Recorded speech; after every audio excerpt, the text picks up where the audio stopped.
लगभग 80 साल पहले का भारत आज के भारत से बिल्कुल अलग था, सोच में, जीवन शैली में, साधनों में और संघर्षों में। उस समय देश आज़ादी की दहलीज पर खड़ा था या फिर नई नई आज़ादी का अनुभव कर रहा था। लोगों के जीवन में सादगी थी, लेकिन चुनौतियां भी उतनी ही गहरी थीं। गांव भारत की आत्मा थे, और तब तो यह बात और भी सच थी। अधिकतर लोग गांवों में रहते थे, जहां जीवन प्रकृति के साथ जुड़ा हुआ था। सुबह सूरज उगने के साथ दिन की शुरुआत होती थी और शाम होते होते काम खत्म हो जाता था। बिजली बहुत कम जगहों पर थी, इसलिए रातें जल्दी ढल जाती थीं। घर मिट्टी के बने होते थे, छतें खपरैल की होती थीं और फर्श कच्चा होता था। फिर भी उन घरों में अपनापन और संतोष भरा होता था। खेती ही लोगों का मुख्य व्यवसाय था। किसान बैलों और हल की मदद से खेत जोतते थे। आधुनिक मशीनें नहीं थीं, इसलिए हर काम मेहनत और समय से होता था। बारिश पर निर्भरता बहुत अधिक थी। अगर बारिश अच्छी हो जाए तो फसल अच्छी होती, नहीं तो पूरा साल कठिनाई में गुजरता। अनाज का भंडारण भी सीमित था, इसलिए अकाल और भूख की समस्या भी सामने आती रहती थी। शहर बहुत कम विकसित थे। बड़े शहर जैसे मुंबई, कोलकाता, दिल्ली उस समय भी महत्वपूर्ण थे, लेकिन आज जैसी चकाचौंध नहीं थी। सड़कें कम थीं, ट्रैफिक बहुत हल्का था और परिवहन के साधन भी सीमित थे। साइकिल, बैलगाड़ी और कभी-कभार बस या ट्रेन यही मुख्य साधन थे। ट्रेनें भले ही ब्रिटिश काल में शुरू हो चुकी थीं, लेकिन हर जगह उनकी पहुंच नहीं थी। शिक्षा की स्थिति भी अलग थी। स्कूल कम थे और पढ़ाई का अवसर सभी को नहीं मिल पाता था। खासकर गांवों में शिक्षा बहुत सीमित थी। लड़कियों की पढ़ाई को उतना महत्व नहीं दिया जाता था जितना आज दिया जाता है। जो लोग पढ़ लिख जाते थे, उन्हें समाज में बहुत सम्मान मिलता था। किताबें भी कम थीं और ज्ञान का प्रसार धीरे धीरे होता था। समाज में परंपराओं और रीति रिवाजों का बहुत महत्व था। संयुक्त परिवार आम थे, जहां कई पीढ़ियां एक साथ रहती थीं। परिवार के बड़े बुजुर्ग निर्णय लेते थे और उनका सम्मान सर्वोपरि होता था। रिश्तों में गहराई थी, लेकिन व्यक्तिगत स्वतंत्रता सीमित थी। विवाह जल्दी कर दिए जाते थे और जीवन के फैसले अधिकतर परिवार द्वारा ही लिए जाते थे। उस समय संचार के साधन भी बहुत सीमित थे। न मोबाइल था, न इंटरनेट। चिट्ठियां ही एकमात्र माध्यम थीं, जिनके जरिए लोग दूर दराज के अपने प्रियजनों से जुड़ते थे। एक चिट्ठी आने में कई दिन, कभी कभी हफ्ते लग जाते थे। इसलिए हर शब्द की कीमत होती थी और लोग सोच समझकर लिखते थे। मनोरंजन के साधन भी सरल थे।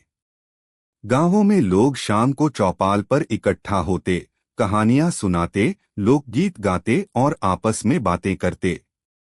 रेडियो धीरे धीरे लोकप्रिय हो रहा था और वही एक बड़ा माध्यम था जिससे लोग देश दुनिया की खबरें सुनते थे। सिनेमा भी था, लेकिन हर किसी की पहुंच में नहीं था। देश उस समय एक बड़े परिवर्तन के दौर से गुजर रहा था। आजादी की लड़ाई ने लोगों के भीतर एक नई चेतना जगाई थी। हर व्यक्ति अपने स्तर पर देश के लिए कुछ करना चाहता था।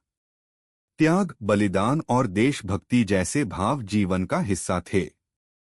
लोग साधारण जीवन जीते हुए भी बड़े सपने देखते थे, एक स्वतंत्र और समृद्ध भारत का सपना। आर्थिक स्थिति भी कमजोर थी। उद्योग कम थे और रोजगार के अवसर सीमित थे।